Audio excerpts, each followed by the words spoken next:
우리 하나님 말씀 보도록 그렇게 하겠습니다. 창세기 22장 1절에서 2절까지 말씀 보겠습니다. 창세기 22장 1절, 2절 우리 한 목소리 같이 읽도록 그렇게 같이 읽습니다. 이런 일이 있은지 얼마 뒤에 하나님이 아브라함을 시험해 보시려고 그를 부르셨다. 아브라함아 하고 부르시니 아브라함은 예, 여기에 있습니다 하고 대답하였다. 하나님이 말씀하셨다. 너의 아들 네가 사랑하는 외아들 이삭을 데리고 모리아 땅으로 가거라.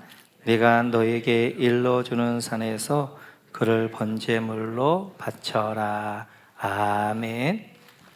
네, 우리는 오늘 창세기 22장 말씀을 함께 살펴볼 터인데요. 이 말씀은 굉장히 많이 설교도 많이 들으셨고 우리 성도님들이 잘 아는 말씀입니다.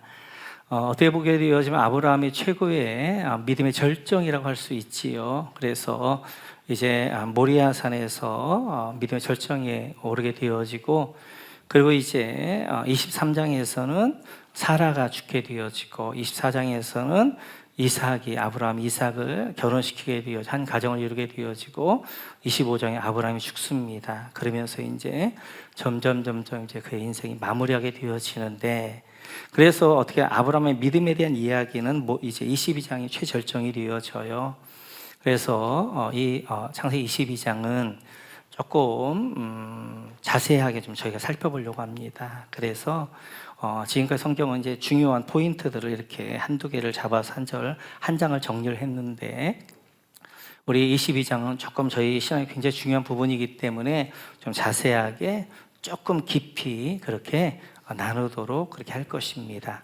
오늘은 이제 이 22장을 어떤 관점을 볼 것인가, 그 관점과 함께, 그리고 22장의 큰 그림을 먼저 그리고요, 다음 주부터 하나하나 세세하게 그 나무들을 이제 보면서 적용하고 은혜를 나누기를 원합니다. 오늘 22장 1절을 보면 이렇게 말씀하십니다. 우리 22장 1절 같이 읽죠. 시작. 이런 일이 있은지 얼마 뒤에 하나님이 아브라함을 시험해 보시려고 그를 부르셨다. 아브라함아 하고 부르시니 아브라함은 예, 여기에 있습니다 하고 대답하였다. 여러분, 아브라함을 시험해 보시려고 밑줄 그어주시고요. 여기 시험에다가 동그라미 쳐주시고요.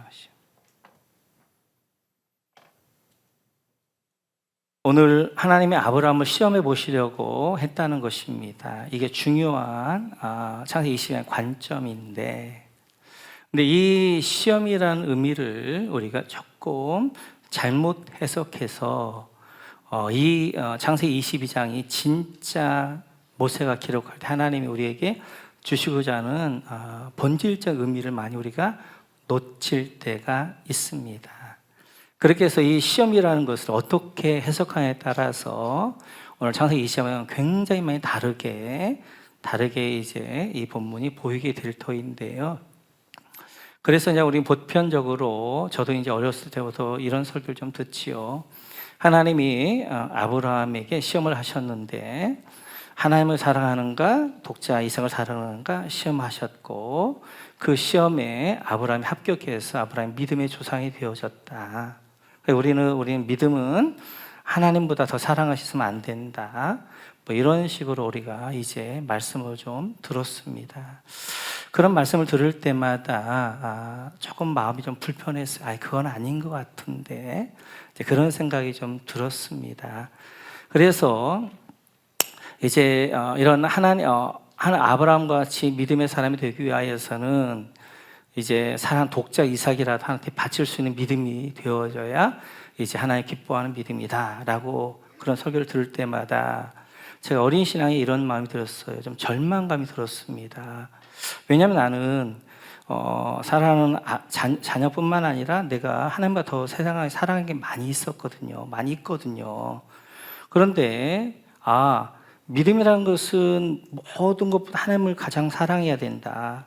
이게 너무 높은 산같이 보이면서 나는 그 믿음의 사람은 안 되려나 보다, 이러한 절망감, 좌절감이 좀 있었으면서, 그럼 어차피 그렇게 아브라함 같은 믿음의 사람이 안 되려면 그냥 대충 신앙생활하면서 그냥 합리화시키면서 그냥 여기까지만 내가 할 수 있는 만큼만 좀 하지, 뭐 이런 생각들을 제가 갖기도 했었습니다.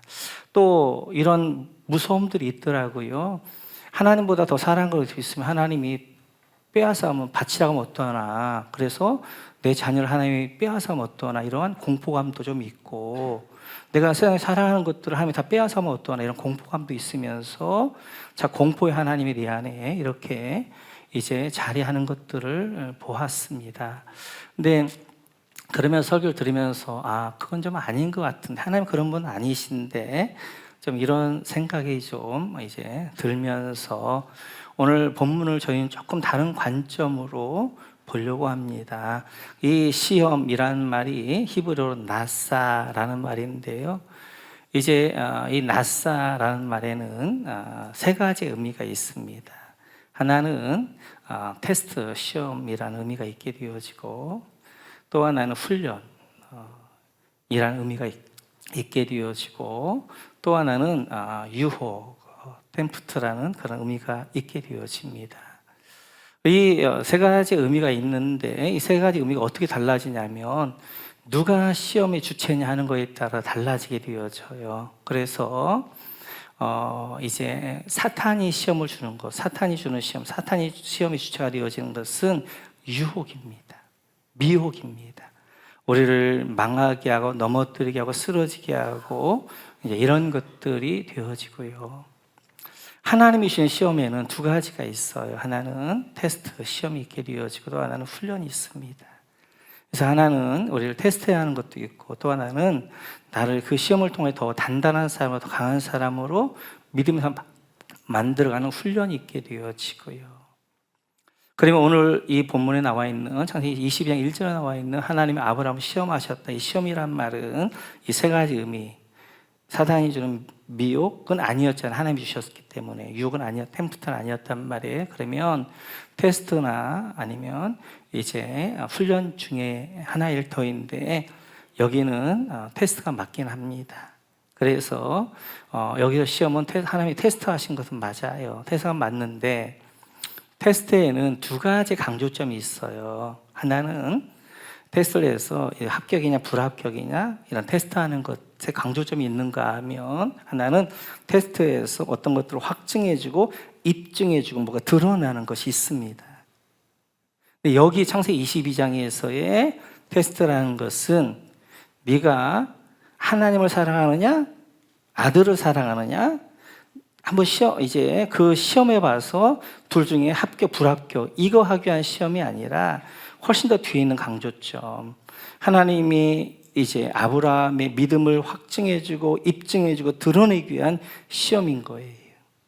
하나님은 이미 뭘 아시냐면, 적어도 아브라함이 이제는 아들 독자 이삭도 하나님 앞에 드릴 수 있는 믿음의 사람이라는 걸 아시는 거예요. 그런데 아시는 그런 믿음 가운데 이제 아브라함이 자랐단 말이에요. 창세기 12장부터 하나님이 열심으로 그런 자리까지 하나님이 이끌어 가셨단 말이에요. 그런데 이제 이런 시험이 없게 되어지면 아브라함이 내가 어느 위치에 있는가를 자기는 모르는 거예요. 그래서 하나님이 이미 아브라함이 이제 이 믿음을, 이런 믿음의 사람이 되었다는 걸 알고 그에게 테스트해서 그가 그런 믿음의 사람이라는 것들을 드러내고 확증해주고 입증해주고 싶은 것이 오늘 이 성경의 핵심입니다. 그래서 만약 하나님이 아브라함이 하나님을 사랑하는가, 아니면 아들 이삭을 사랑하는가 몰라서 테스트해서 아브라함이 이런 믿음이었구나 하는 걸 안다면 그게 전진한 하나님이실까? 그렇지는 않다고 생각해요. 그분은 하나님이 이미 아브라함 믿음을 다 아시는 거예요. 근데 아브라함 믿음을 알지만 이런 테스트를 해보면 어느 수준에 있는가를 모르기 때문에 이런 최고의 테스트를 통해서 어떻게 그 최고의 믿음에 있다는 것들을 확증하고 드러내기 위한 거란 말이에요. 이미 하나님은 아브라함이 넉넉히 그럴 만한 믿음이 되어진 사람으로 이제는 섰어요. 그래서 이제는 그 아브라함에게 그런 아브라함이 그런 모습이 되었다는 것들을 이 테스트를 통하여서 확증하고 드러내기 위한 것이란 말이에요. 이런 관점으로 전 창세기 22장을 볼 건데, 이런 관점으로 보면 여기 안에 있는 풀리지 않았던 많은 내용들이 풀립니다. 창세기 22장이 명확해져, 클리어져요. 그러면서 왜 아브라함이 그렇게 행동했는가가 정확하게 명확하게 볼 수 있게 되어지는 거예요. 그래서 저는 이 관점으로 하나님이 아브라함을 테스트했지만, 이 테스트는 합격이냐 불합격이냐 이걸 위한 테스트가 아니라 이걸 통해서, 이 시험을 통해서 아브라함이 어떤 믿음을 확장하고 드러내기 위한 테스트였다, 확증이었다라는 관점으로 제가 볼 것이고, 그래서 하나님은 이러한 시험을 통하여서 드러내고 확정해 주시면서, 특별히 이 본문을 통하여서는 아브라함이 최고의 믿음의 최절정에 있었던 것처럼 구원사에서 최고의 절정이 어떤 것들을 드러내기 위한 거란 말이에요. 어떤 걸 계시하여 주기 위한 거란 말이에요. 어떤 걸 보여주기 위한 거란 말이에요. 그래서 시험이란 것들은 저기 15장을 보면 이렇게 말씀하십니다. 같이 한번 볼까요? 저기 15장. 같이 읽죠. 시작. 모세가 주님께 부르짖으니 주님께서 그에게 나무 한 그루를 보여주셨다. 그가 그 나무를 꺾어서 물에 던지니 그 물이 단물을 변하였다. 주님께서 그들에게 법도와 율례를 정하여 주시고 그들을 시험하신 곳이 바로 이곳이다. 여기가 지금 출애굽한 이후에 마라의 쓴물이에요. 마라의 쓴물에는 샘에 다 이르릅니다. 근데 써서 먹을 수가 없어요. 그러자 하나님이 모세에게 한 나무를 지시해 줍니다. 한 나무를 가지고 그 우물에 던졌더니 그 물이 달아지게 됐다는 거예요. 먹을 수 있게 됐다는 거예요. 이걸 가리켜서 하나님이 시험한 것이다 라고 이야기하는 거예요. 이 시험은 뭐예요? 하나님은 뭔가를 드러내기 위한 시험이란 말이에요. 어떤 것? 쓴물과 같은 우리 인생들에 바로 나무가 던져졌더니, 나무 십자가 던져졌더니 우리가 단물이 되어졌다, 우리가 쓸모 있는 인생이 되어졌다라는 것들을 드러내면서 하나님은 나는 여호와 라파 치료 하나님이고 나는 인생들을 변화시키는 하나님이시고, 이 나무 십자가를 통해 우리는 인생이 변화되어진다, 십자가를 드러내기 위한 것이 바로 이 내용이란 말이에요. 말하겠으면 뭘 시험하는 거, 뭐 테스트하는 거예요? 아니에요. 이것은 확증하기 위한 게, 드러내기 위한 거예요. 뭔가 증명하기 위한 거란 말이에요. 뭘요? 십자가가 뭔가를 설명하기 위하여서 마라의 쓴물을 통하여서 이제 이렇게 나무가지를 통하여 치료하시는 걸 통하여서 이제 앞으로 십자가, 나무의 십자가, 예수님의 십자가 어떤 역할을 하는 것인가를 드러내고 확증해 주는 것이 그것입니다. 그래서 저는 이 창세기 22장을 이제 1절부터 살펴볼 터인데, 이것이 테스트. 아브라함이 이제 하나님을 더 사랑하느냐, 아들을 사랑하느냐, 하나님이 그 테스트하는 그런 내용이 아니라, 이미 하나님은 아브라함이 그 정도의 믿음을 되었다고 생각하고 이런 시험을 주셔서 아브라함의 모습을 드러내면서 하는데, 그런 관점으로 볼 것이고, 또 하나 여기서 큰 그림을 그려야 될 것이 바로 2절입니다. 같이 한번 2절 볼까요? 2절. 같이 읽죠. 시작. 하나님이 말씀하셨다. 너의 아들, 네가 사랑하는 외아들 이삭을 데리고 모리아 땅으로 가거라. 내가 너에게 알려주는 산에서 그를 번제물로 바쳐라. 이제 여러분, 모리아 땅에다 밑줄 그으시고 모리아 땅에 동그라미 쳐주시고, 그 다음에 이 전체적인 창세기 22장의 큰 그림의 중요한 핵심이 뭐냐면 모리아 땅입니다. 모리아 땅. 지금 아브라함은 부엘셰바에 있단 말이에요. 부엘셰바 근동에도 많은 산들이 있습니다. 가까운 산에 보낼 수도 있는데 참 멀리 90km가 떨어져 있는 바로 이제 모리아산, 3일 길 가야 되는 모리아 산에서 아들 이삭을 번제로 바치라고 말씀하신단 말이에요. 왜 모리아냐 하는 거예요. 모리아. 이 모리아라는 말이 가지고 있는 의미가 있습니다. 모리아라는 말은 합성어예요. 마르에 플러스 야입니다. 마르에라는 말은 선택, 그리고 이 비전, 이상, 이런 뜻이에요. 야라는 것은 여호와의 함축어입니다. 그래서 이제 모리아라는 것은 하나님이 선택하신 곳, 하나님의 이상과 하나님의 비전이 보여주는 곳이라는 의미가 모리아라는 말이 있어요. 그래서 아브라함이 지금 모리아에 가서 이제 어떤 일을 하게 되어지, 그 일이 뭐냐면 하나님이 뭔가를 보여주시고 하나님의 이상과 하나님의 비전을 그 땅에서 보여주시는 거란 말이에요. 또 이 모리아라는 말은 라란 말이에요. 라란 말은 보다예요, 보다. 그래서 이 모리아라는 것은 하나님이 보여주시는 땅, 하나님 보여주셔야 하는 것. 그러니까 이 모리아를 보내는 것은 하나님 이상과 비전이 무엇인가를 아브라함에 보여주시고 우리에게 보여주시고 원하는 거예요. 그래서 여호와 이레란 말이, 내란 말이 뭐예요? 라란 말이에요. 하나님이 보신다.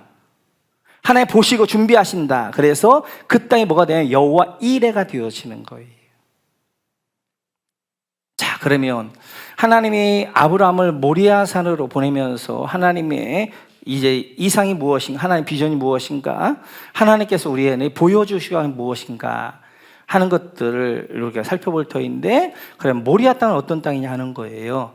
역대상 21장으로 한번 가보겠습니다. 같이 읽죠. 시작. 다윗이 눈을 들어보니 주님의 천사가 하늘과 땅 사이에 서서 칼을 빼어 손에 들고 예루살렘을 거누고 있었다. 그래서 다윗은 장로들과 함께 굵은 베옷을 입고 얼굴을 땅에 대고 엎드렸다. 그때 다윗이 하나님께 아뢰었다. 이 백성의 인구를 조사하도록 지시한 사람은 바로 내가 아닙니까? 바로 내가 죄를 짓고 이런 엄청난 악을 저지른 사람입니다. 백성은 양떼일 뿐입니다. 그들에게야 무슨 잘못이 있습니까? 주 나의 하나님, 나와 내 집안을 치시고 제발 주님의 백성에게는 전염병을 거두어 주십시오. 주님의 천사가 갓을 시켜 다윗에게 이르기를 여보스 사람 오르난의 타작 마당으로 올라가서 주님의 제단을 쌓아야 한다 하였다. 아멘. 이런 내용이에요. 지금 다윗의 이제 왕국이 안정이 되어집니다. 그러자 다윗이 교만해지게 되어지는 거예요. 지금까지는 하나님이 진짜 왕이면서 하나님이 도우심 가운데 여기까지 왔어요. 근데 내가 왕이 되고 싶은 거야. 내 힘이 얼마나 되는가 한번 내가 확인해 보고 싶은 거예요. 그래서 인구조사하는 거예요. 군사가 얼마나 되는가, 내 군사력이 얼마나 되는가, 내 힘이 얼마나 되는가를 확인해 보고 싶은 거예요. 그래서 이 인구조사를 시켰는데 이것이 하나님의 악한 거예요. 하나님이 그래서 그들이 전염병을 내려가지고 7만 명이 죽어갑니다. 막 죽어가게 되어지니까 다윗이 어떻게 하는 거예요? 하나님께 엎드리게 되어져. 하나님, 제가 그러지 않았으니까, 제가 인구조사하라고 그랬는데 왜 죄 없는 백성들이 죽어? 하나님, 제 가정을 치십시오 라고 하면서 이 다윗이 인구조사한 하나님을 진짜 왕으로 모시고 하나님의 이제 의지하고 살지 못하고 내가 진짜 왕인 줄 알고 내 힘을 내가 한번 가져보려고 했던 그런 것들을 이제 하면서 하나님 앞에 이제 회개를 하게 되어져요. 그럴 때 하나님이 갓이라는 선자를 보내서 여보스의 타작 마당에 가서 제단을 쌓으라는 것입니다. 오르난의 타작 마당에서 제단을 쌓게 되어지니까 전염병이 그치면서 치료가 되어지는 거예요. 그러면서 역대상 22장 1절에서 다윗은 이렇게 말합니다. 같이 읽죠. 시작. 그때 다윗이 말하였다. 바로 이곳이 주 하나님의 성전이요 이곳이 이스라엘의 번제단이다. 지금 오르난 타작마당 하나 앞에 제단을 쌓았어요. 그가 이야기를 이곳이 바로 하나님의 성전이고 이곳이 바로 이스라엘 번제단입니다라고 고백하게 되어져요. 그 고백을 누가 받냐면 그 아들 솔로몬이 받습니다. 그 역대하 3장을 보면 솔로몬이 이렇게 하죠. 같이 읽죠. 시작. 솔로몬은 예루살렘 모리아산에 주님의 성전을 짓기 시작하였다. 그것은 주님께서 그의 아버지 다윗에게 나타나셨던 곳이다. 본래는 여보스 사람 오르난의 타작 마당으로 쓰던 곳인데 다윗이 그곳을 성전터로 잡아 놓았다. 이 오르난 타작 마당이 뭐였다는 거예요? 모리아산이었다. 거기에다가 누가? 솔로몬이 성전을 짓는 거예요. 그래서 창세기 22장에 아브라함이 제단을 이제 아들을 드렸던 모리아산이 역대하 21장에 오게 되어지니까 다윗이 하나님 앞에 회개를 하며 제단을 쌓았던 오르다는 타작마당이었고, 그 타작마당을 아브라함이 이제 다윗이 삽니다. 그 타작마당에다가 그 아들 솔로몬이 성전을 짓게 되어져요. 그래서 성전이 이제 그 모리아산에 그리고 오르는 타작마당에 이제 세워지는 똑같은 장소예요. 예루살렘은 세 개의 이제 산으로 되어져 있습니다. 하나는 이제 다윗성으로 되어져 있고, 지금은 다윗성까지만 있는 거죠. 다윗성으로 지어서서 다윗이 여부스 사람의 땅을 점령하죠. 그 다윗이 거기다 다윗성을 짓습니다. 거기다 짓는데 바로 그 앞에가 뭐가 있냐면 바로 모리아산. 그게 성전산이, 거기다가 누가? 그게 오르는 타작마당이었어요. 그 산에다가 이제 누가? 솔로몬이 성전을 짓습니다. 그래서 이 성전산, 모리아산 성전이 짓게 되어지고, 동쪽 앞에는 뭐가 있는 감람산이 있게 되어지고, 이 세 개의 산이 예루살렘을 이루고 있는 거예요. 그래서 이제 하게 되어지고, 그러면 이제 구약까지는 이렇게 성전이 지어졌단 말이에요. 그래서 거기 그 성전에서 이제 1차 솔로몬 성전이 지어지고, 또 솔로몬 성전을 바벨론이 무너뜨리니까 스룹바벨과 예수아가 와서 거기 다시 2차 스룹바벨 성전도 그 자리에 짓게 되어지고, 스룹바벨 성전이 무너지고 그러나 중축하면서 거기다가 헤롯이 46년 동안 성전을 또 짓게 되어지고, 지금 예수님 당시에는 헤롯 성전이 있단 말이에요. 그랬더니 하나님이 예수님께 이렇게 말씀하셔요. 요한복음 한번 갈까요? 요한복음 같이 읽죠. 시작. 예수께서 그들에게 말씀하셨다. 이 성전을 물어라. 그러면 내가 사흘 만에 다시 세우겠다. 그러자 유대 사람들이 말하였다. 이 성전을 짓는데 46해나 걸렸는데 이것을 사흘 만에 세우겠다고요? 그러나 예수께서 성전이라 하신 것은 자기 몸을 두고 하신 말씀이었다. 이제 그 모리아산의 오르는 타작마당에 헤롯 성전이 지어져 있단 말이에요. 예수님께서 이제 말합니다. 이 성전을 헐어라. 내가 3일 만에 이 성전을 짓겠다. 3일 만에. 그래서 사람 깜짝 놀라는 거예요. 헤롯이 46년 동안 지었는데 아직 완성이 안 되어졌어요. 근데 3일 만에 짓겠다는 말이에요. 그랬더니 요한이 21절에서 해석을 합니다. 이 성전은 바로 예수님 자기 몸을 그렇게 말하는 거예요. 그래서 예수님께서 십자가에 죽으셔서 3일 만에 부활하셔서 성전이 되어지는 거예요. 지금 그 모리아산에 지었던 성전, 오르는 타작마당에 지었던 솔로몬 성전, 그리고 스룹바벨 성전, 헤롯 성전 진짜가 아니란 말이에요. 그림자란 말이에요. 이건 뭐예요? 진짜 메시아가 오셔서 진짜 지을 성전을 눈으로 보여준 거란 말이에요. 그래서 이 성전이 허물어져야, 그래야 진짜 성전, 눈에 보이지 않지만 예수님의 십자가와 부활을 통해 이룬 그 성전이 세워진단 말이에요. 그래서 헤롯 성전이 완전히 도나도르에 놓지 않고 무너지는 것입니다. 이스라엘은 다 준비가 되어져 있어요. 성전을 지을 준비가 다 되어져 있어요. 그래서 지금 그 성전 통곡역 앞에 가보면 엄청난 것들 준비하고 있습니다. 때만 되어지면 전 세계 이스라엘 백성들 어떻게 하는 거예요? 유대인들이 엄청난 돈이 있잖아요. 성전을 못 짓겠어요? 근데 거기에 딱 뭐가 있어요? 황금 돔 이제 모스크가 다 있잖아요. 그 자리에.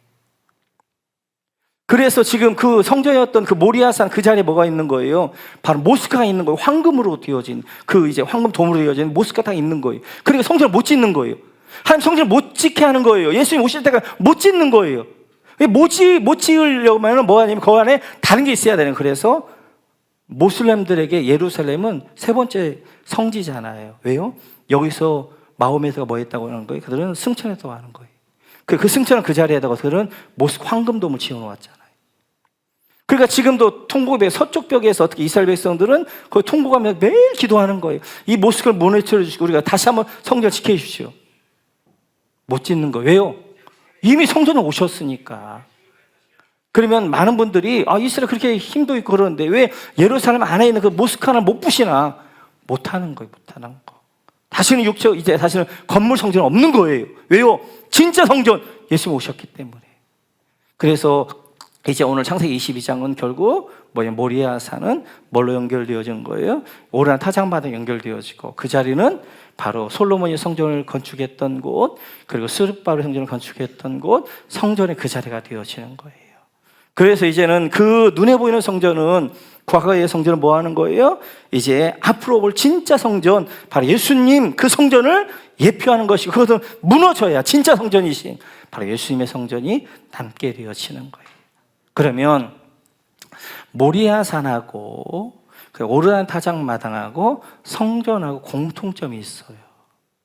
어떤 공통점이 있죠? 그곳은 제물을 드렸다는 것이에요. 제물.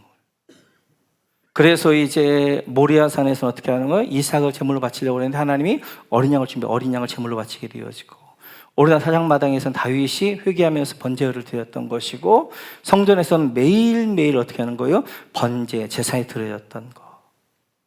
바로 이 산에, 이 모리아산의 오르난 타작마당에 바로 이제 하나님의 아들이 제물 되실 걸 보여준단 말이에요. 그래서 그 자리에 누가 세워지는 거? 예수님 십자가가 골고다가 되어지고, 그래서 예수님께서 어떻게 하나 십자가에 달려 돌아가시게 되어지는 거예요. 그래 여러분 이스라엘 가보게 되어지고 황금돔 바로 옆에 뭐가 있냐면 이제 분묘 이제 골고다가 있습니다. 해골이 있습니다. 이 모리아산에서 누가 이제는 예수님께 십자가에 달리신 거예요. 바로 아브라함에게 외아들 독자 이삭이 죽어야 될 그 자리, 어린 양이 죽잖아요. 세상 죄를 지고 하는 하나님의 어린 양이, 하나님의 외아들이 뭐가 어린 양이 되어서 어디서 이제 모리아산에서 뭐가 되어지는 거예요? 제물 되어지셔서 십자가에서 죽으심으로 그분이 성전 되어지시는 거예요. 그래 이제는 이 건물이 성전이 아니란 말이에요. 이건 우리가 예배한 예배당이고 교회당인 거죠. 성전은 뭐예요? 예수님이 있는 곳에 성전. 여러분이 예수님 모시고 있다면 여러분 마음이 뭐가 되는 거예요? 성전이 되어진단 말이에요. 성전. 이제 그래서 나는 그냥 이제는 그냥 사람 이제 그냥 몸이 아니라 바로 내가 성전이란 말이야. 내가 성전. 이제 성령의 전이란 말이에요. 그래서 바울사도 이야기를 너희가 성령의 전인 줄 알지 못하느냐? 너희가 성전이다. 이제는 눈에 보이는 성전이 아니라 예수님을 모시고 성령을 모신 거룩한 영이 거하는 여러분이 성전이란 말이에요. 성전. 이 성전에다가 아무것 막 집어넣으면 되겠어요? 이 성전이 아무것 하면 되겠어요? 그래서 여러분 자체가 이제는 뭐예요? 여러분이 성도예요. 성도. 거룩한 물이란 말이에요. 여러분이 성전이에요. 이 성전이 막 쿵쾅쿵쾅한 막 그렇게 막 그런 데 가면 되겠어요? 막 쾌쾌모 막 굴뚝같이 막 집어넣으면 성전이 얼마나 계속 답답하겠어요? 담배 막 이런 거 넣고 이러면 막 술 같은 거 넣고 그러면 되겠어요? 내가 성전이다. 내가 성전. 그래서 이제는 눈에 보이는 이 건물이 성전. 그래서 여러분 여기 교회만 와도 이 성전인 줄 알고 여러분 막 뛰고 막 그러지 않잖아요. 여기서 막 세상 노래 부르고 막 춤추고 막 이러지 않잖아요. 이건 모형이에요, 모형. 이게 성전이 아니란 말이에요. 진짜 성전은 여러분이 성전이에요. 나는 성전이다. 나는 성전이다. 예수를 모신 여러분, 성령이 모신 여러분이 성전이에요. 성전. 성전답게 사셔야 됩니다. 성전답게. 그래서 우리는 내가 가야 될 곳과 가지 말아야 될 것들을 분별할 줄 알아야 되는 것이고요. 내 안에 성령이 계시는데 아무거나 막 집어넣으면 안 되잖아요. 성령을 뭐가 기쁘시게 할 것인가? 성령을 기쁘시게 하는 것들을 내 안에 넣어야지. 그래서 뭘 해야 되는 거예요? 성령 충만을 받아야 되는 것이고, 말씀을 넣어야 되는 것이고, 생명의 양식을 넣어야 되지요. 성전된 우리가 아무 곳이나 막 가고 아무 데나 앉고 그러면 안 되는 거지요. 우리가 성전이에요. 성전. 그러면서 이제 출애굽한 이스라엘 백성들을 위하여서 이렇게 말씀하십니다. 같이 한번 출애굽기로 한번 가볼까요? 같이 읽죠. 출애굽기 같이 읽죠. 시작. 그 뒤에 모세와 아론이 바로에게 가서 말하였다. 주 이스라엘 하나님이 말씀하시기를 나의 백성을 보내라. 그들이 광야에서 나의 절기를 지켜야 한다 하셨습니다. 그래서 이제 출애굽하는 이스라엘 백성들 이제 바로에 가서 모세가 한번 이야기합니다. 왜 이들을 출애굽시킬 것인가? 그 목적을 가리켜서 광야에서 나의 절기, 나에게 제사, 나에게 예배할 것이다. 출애굽시키는 목적이 뭐예요? 하나님 앞에 예배하기 위해서 출애굽시켰단 말이에요. 뿐만 아니라 이사야 43장을 보면 이렇게 말씀하셔요. 같이 있죠. 이사야 43장 시작. 이 백성은 나를 위하라고 내가 지은 백성이다. 그들이 나를 찬양할 것이다. 하나님 우리를 왜 지으셨다고, 왜 부르셨다고, 뭐 하기 위해서? 찬양하기 위하여서, 예배하기 위하여서 부르셨다는 거예요. 그래서 하나님이 우리를 부르셨는데, 그 부르심, 우리 성전인데 이 성전에 해야 될 일이 뭐냐면 가장 중요한 일이 예배하는 일이란 말이에요. 내가 해야 될 가장 중요한 일이 뭐냐? 그게 예배하는 일이란 말이에요. 예배하는. 하나님의 이상 꿈이 뭐예요? 그것이 바로 십자가 신앙으로 예배하는 자, 그 예배하는 자를 부르시고 그 예배하는 자리로 우리를 부르셨단 말이에요. 그래서 여러분 하늘나라 가면 이것만 할 것입니다. 요한계시록 한번 가볼까요? 같이 읽죠. 시작. 24 장로는 그 보좌에 앉아 계신 분 앞에 엎드려서 영원 무궁하도록 살아계신 분께 경배드리고 자기들의 면류관을 벗어서 보좌 앞에 내놓으면서 우리의 주님이신 하나님, 주님은 영광과 존귀와 권능을 받으시기에 합당하신 분이십니다. 주님께서 만물을 창조하셨으며 만물은 주님의 뜻을 따라 생겨났고 또 창조되었기 때문입니다 하고 외쳤습니다. 네, 이제 하늘나라, 하늘을 보여줬어요. 하늘을 열고 하늘을 보여줬는데 그 하늘을 뭐 하고 있어요? 예배만 하고 있단 말이에요. 24장로 우리를 이야기하는 거예요. 머리에 면류관을 벗어서 거룩하다, 거룩하다. 어떻게 어린 양이 거룩하다. 예수님에게 영광 돌리면서 찬양하고 예배만 한단 말이에요. 그래 하늘나라는 예배하는 곳이에요. 마찬가지로 우리에게 하나님의 이상 꿈이 뭐냐? 우리 하나님의 예배자입니다. 예배자로. 그리고 오늘 모리아산으로 하나님께 인도하셔서 그 모리아산에서 하나님 앞에 성전을 지키게 되어 예배하게 되었는데 그럼 예배를 어떻게 드릴 것인가? 그 예배는 아브라함처럼 드려야 된다는 거예요. 아브라함이 뭐예요? 자기 전부가 뭐였어요? 외아들 독생자 이삭이었잖아요. 자기를 전부를 들여서 하나님 앞에 예배했단 말이에요. 우리 하나님도 어떻게 하는 거예요? 골고다에서 자기의 전부였던 자기 아들을 바쳐서 하나님께 드렸잖아요. 마찬가지. 예배할 때 우리 예배 자세는 어떠냐면 나의 전부를 들여서 예배하는 거예요. 그래서 목숨을 다하고 힘을 다하고 뜻을 다하여 하나님을 예배하는 거란 말이에요. 물론 우리는 다 신앙에 연조가 있고 단계가 있어요. 어떤 분 모리아산에 10%만큼 올라가신 분이 있고 모리아산에 20%만큼 올라간 분이 있고 어떤 분은 50% 올라간 분이 있고 신앙의 성장이 다 달라요. 어떤 분은 100% 올라가서 진짜 이제 아브라함처럼 자기 아들, 자기 귀한 것을 전부 드릴 수 있는 그런 믿음이 있기도 한단 말이에요. 다 드린다는 것은 나는 10%의 믿음이면 10% 믿음으로 언제 드리는 거예요. 내 최선을 다해서 누구나 다 아브라함처럼 오늘 이삭, 자기의 전부 가장 사랑하는 이삭까지 드릴 수 있는 믿음까지 우리를 인도해 가시겠지만 아직 그 믿음까지 안 간다면 내 믿음에 있는 현장에서 최선을 다하여 전부 드리는 거란 말이에요. 그래서 우리가 예배가 바뀌었던 것 가운데 하나가 우리가 자꾸 헌금을 드리는데 와, 뭐 이렇게 드리니까 진짜 내 마음을 드리는 것 같지가 않은 거예요. 제가 불편한 거예요. 그래서 우리 헌금이라 드릴 때라도 우리가 기도하고 정말 하나님 내 마음을 다해서 물질과 나를 드립니다. 그런 마음으로 드리자. 그래서 헌금을 제가 좀 그렇게 바꿨습니다. 말씀을 정리하겠습니다. 하나님의 이상이 뭐냐? 꿈이 뭐냐? 하나님이 원하는 게 뭐냐? 우리를 예배자로 불렀단 말이에요. 예배자. 그래서 우리가 하나님의 역사에 해야 될 가장 중요한 일이 예배인 줄 믿습니다.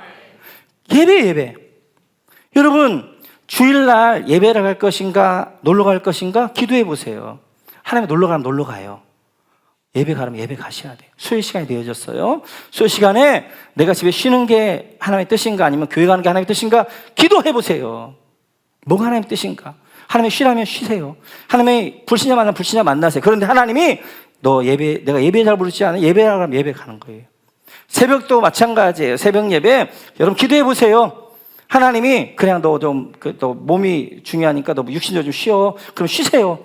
그러나 그걸 깨워서 하나님 앞에 나가야 돼. 그러면 나가셔야 되는 거예요. 그래서 여러분 하나님이 예배하게 부르셨단 말이에요. 삶의 예배자들, 공동체 예배 가운데 내 예배의 자리를 지켜가야 된단 말이에요. 그 예배될 때마다 우리는 어떻게 예배할 것인가? 나의 전부를 드리는 것처럼 최선을 다해서 하나님 앞에 예배해야 되는 것입니다. 뿐만 아니라 오늘 관점은 이제 시험이라는 것은 많은 경우 제가 보니까 하나님의 여러분을 시험하는 테스트한다는 것이 합격이냐 불합격이냐 이런 테스트가 아니에요. 대부분 제가 보게 되어지면 하나님이 확증해 주고 싶은 거예요. 입증해 주고 싶은 거예요. 그래서 감당할 시험만 주시는 거예요. 하나님 여러분 다 믿음의 수준을 알아요. 그 믿음의 수준을 아는데 그 믿음의 수준을 나는 모른단 말이에요. 그냥 나는 약한 믿음인 줄 알아.